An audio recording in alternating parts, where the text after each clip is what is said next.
Welcome to Manual 2. You now have the solid foundation in pronunciation. But how do you actually start talking to people? Many learners feel frozen when they meet someone new. Today, we're mastering the art of small talk. Small talk is the light, informal conversation we have before getting to the main topic. It builds trust and shows friendliness. And by the end of this lesson, you'll never run out of things to say when breaking the ice. Let me ask you a question. How do you start a conversation with a stranger? You need the nice breaker.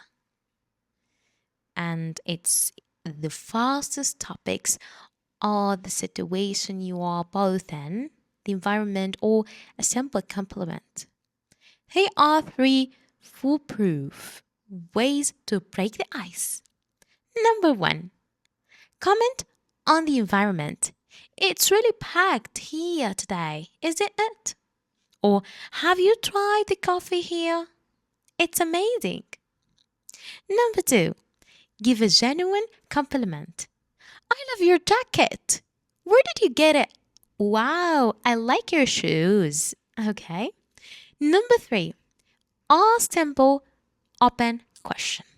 So, for example, we can say, what brings you to this event? Okay. Or maybe you can say, how do you know the time of this event, for example? So, imagine you are waiting in a line in a cafe, for example. Think of one icebreaker you could use and say it out loud. All right? Lovely. Once you've broken the ice, how do you keep the conversation flowing? We will use the Ford technique. What's Ford technique?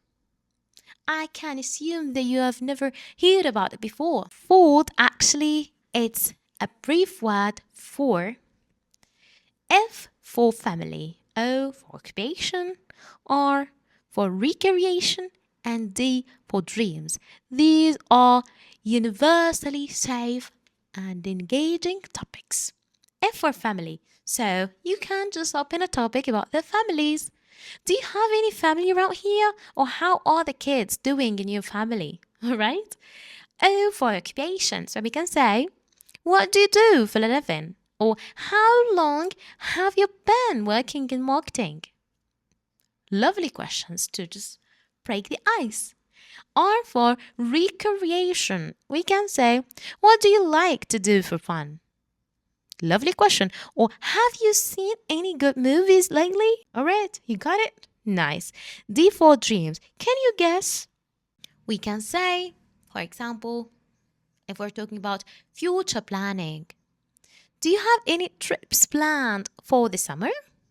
Okay, so choose one letter from Ford. Ask me a question out loud right now. Lovely. It's amazing exercise, by the way. So, good small talk isn't just about asking questions. It's about showing you are listening. Native speakers use active listening. Sound like, oh, wow, really? Yes, just in order to reply on these questions or while you're listening to something that's interesting, for example, or I see. Okay. You can also use the echo technique. Simply repeat the last few words the person said as a question. For example, person A will say, I just got back from a trip to Japan. You can say, to Japan? How was it? Look, I just add the last part of the sentence that person A said, and I put it in at the beginning of my sentence, and I add the completion, okay? This encourages actually people to keep talking and shows you they are engaged. So, small talk is a skill. And like any skill, it takes practice. So, your homework is to use one icebreaker and one forward question with someone this week. Maybe your coworker or a friend. In our next lesson, we'll learn how to agree, disagree, and interrupt politely. See you then. Bye.